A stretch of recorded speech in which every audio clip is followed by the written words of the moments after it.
बिस्मिल्लाहिर्रहमानिर्रहीम। नाजरीन, इमाम महदी होने का दावा करने वाले लोगों के बारे में जानने के लिए वीडियो का तीसरा हिस्सा पेश कर रहे हैं। पहले हम 8 अफराद का जिक्र कर चुके हैं जिन्होंने इमाम महदी का दावा किया। मज़ीद लोगों के बारे में दिलचस्प हक़ाइक़ हम इस वीडियो में दिखाने जा रहे हैं। नाजरीन, 9वें नंबर पर जिस आदमी ने 18वीं सदी में इमाम महदी का दावा किया उसका नाम है आगा मोहम्मद रज़ा।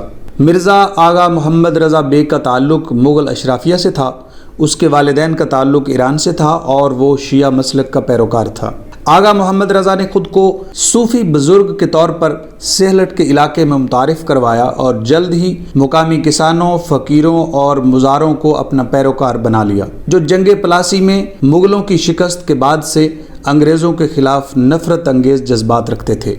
उसने बंगाल के सेहलट रीजन में कायम हिंदुओं की कदीम कचारी बादशाहत पर 1799 में हमला करके उस पर कब्ज़ा कर लिया और अंग्रेज़ों के ख़िलाफ़ मुकामी लोगों की मज़ीद भर्तियाँ शुरू कर दी। इस दौरान ही उसने इमाम महदी होने का दावा किया और मुकामी किसानों और आवाम को बरतानवी जबर से निजात दहिंदा का दावा लेकर अपनी मुहिम शुरू की। उसने सेहलट की आज़ादी का भी ऐलान कर दिया और मुकामी बड़े ज़मींदारों को बगावत पर उभारा।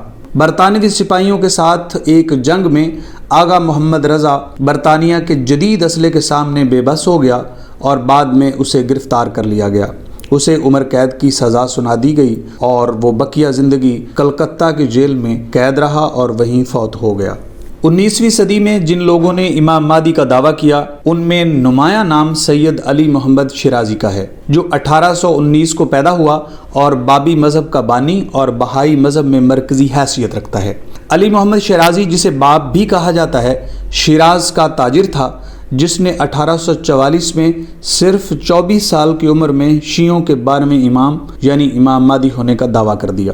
उसने शेखिया तहरीक और सूफ़ी सिलसिले हुरूफिया की रोशनी में अपने नज़रियात तहरीर किए। उसने हुरूफुल हई के नज़रिए के तहत 18 हवारी मुकर्रर किए और तमाम को लेकर मक्का और मदीना हज के लिए गया और वहाँ इमाम महदी होने का दावा किया। वापसी पर अगले 6 साल वो अपने नज़रियात का प्रचार करता रहा और ईरान में वसी पैमाने पर अपने पैरोकार पैदा कर लिए। उसके खिलाफ मुकदमात चले, पहले कोड़ों की सज़ा दी गई और फिर तबरेज़ में हज़ारों लोगों के सामने एक बड़े फायरिंग स्क्वाड ने 1850 में बाब को मौत के घाट उतार दिया। बहाई मज़हब की तहरीरों के मुताबिक बाब के जिस्म की बाक़ियात लंबे सफ़र के बाद 60 साल गुजरने पर 1909 में इसराइल के शहर हैफा में बहाई वर्ल्ड सेंटर में दफन की गई और वहाँ एक यादगार भी तामीर की गई। नाजरीन, यहाँ बहाई मज़हब के असल बानी मिर्ज़ा हुसैन अली नूरी, जिसे बहाउल्लाह कहा जाता है, उसका जिक्र ना करें तो बात मुकम्मल ना होगी।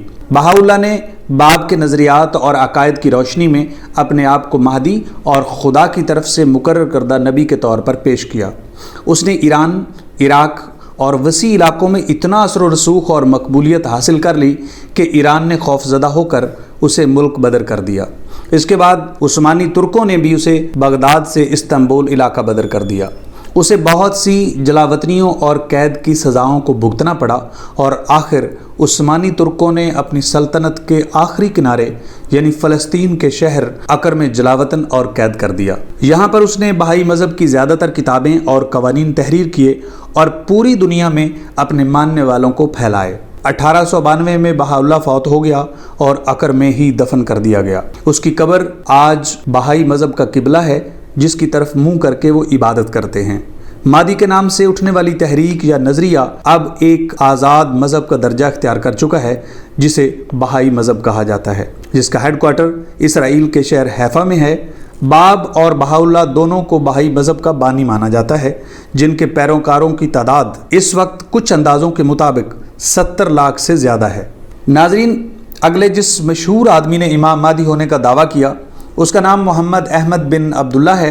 उसका ताल्लुक़ सूडान से था और महदी सूडानी के नाम से मशहूर हुआ। वो सामानिया सूफ़ी सिलसिले का शेख था। उसने 1881 में इमाम महदी होने का उस वक्त दावा किया जब सूडानी अवाम तुर्क और मिस्री हुक्मरानों की पॉलिसियों से नालां थे। मिस्री हुक्मरानों ने बगावत के खौफ से मोहम्मद अहमद बिन अब्दुल्ला को गिरफ्तार करने के लिए फ़ौज भेजी, जिसके मुकाबले में महदी के पैरोकार, जिसे अंसार या दरवेश कहा जाता था, डटकर मुकाबला किया और शिकस्त दी। उसने अपने पैरोकारों को हुक्म दिया کہ جو مسلمان اسے مہدی نہ مانے اور اس کی حمایت نہ کرے اسے غلام بنا لیا جائے، جبکہ غیر مسلموں کے ساتھ ایسا سلوک نہ کیا جائے۔ مہدی سوڈانی یعنی محمد احمد بن عبداللہ کی فوجوں نے خرطوم سمیت کئی شہروں پر قبضہ کر لیا اور وادی حیفا اور سکین کے علاوہ اس نے پوری سوڈان کو فتح کر لیا۔ خرطوم کی فتح کے 6 ماہ بعد محمد احمد فوت ہو گیا اور 1998 میں جب دوبارہ برطانوی جنرل کچنر نے خرطوم کو فتح کیا تو اس کی قبر کو کھول کر اس کی ہڈیاں دریائے نیل میں پھینک دی گئیں اور کھوپڑی کو نشانی کے طور پر اپنے پاس رکھ لیا۔ بعد میں مہدی سوڈانی کے جانشین عبد الرحمن المہدی نے سیاست سے کنارہ کشی اختیار کر کے صرف روحانیت کو اپنایا اور سوڈان کی امہ پارٹی کی ہر طرح حمایت اور رہنمائی کی۔ سوڈان کی امہ پارٹی مہدی سوڈانی کی نظریاتی جانشین ہے، جس کا پڑپوتا صادق المہدی 2 دفعہ سوڈان کا وزیر اعظم بنا اور نیشنل امہ پارٹی کا سربراہ اور صوفی سلسلے انصار کا امام ہے۔ آکسفورڈ یونیورسٹی کا تعلیم یافتہ اور بے شمار کتابوں کا مصنف ہے اور اپنے پردادا کے نظریات کا نمائندہ ہے۔ ناظرین، تاریخ اسلام کے 20 مشہور لوگ جنہوں نے امام مہدی کا دعویٰ کیا، ان کے بارے میں معلوماتی ویڈیوز کا یہ تیسرا حصہ تھا۔ اگلے حصے میں ہم جدید ترین زمانے میں امام مہدی کے دعوے داروں کے بارے میں دلچسپ حقائق جانیں گے۔ اس کے لیے ہماری ویڈیو سیریز کا چوتھا حصہ ملاحظہ فرمائیں۔ شکریہ۔ ناظرین محترم، ویڈیو کو لائک کریں، ساگا اسٹوڈیو کو سبسکرائب کریں اور مزید ویڈیوز کے لیے گھنٹی کا بٹن بھی دبا دیں۔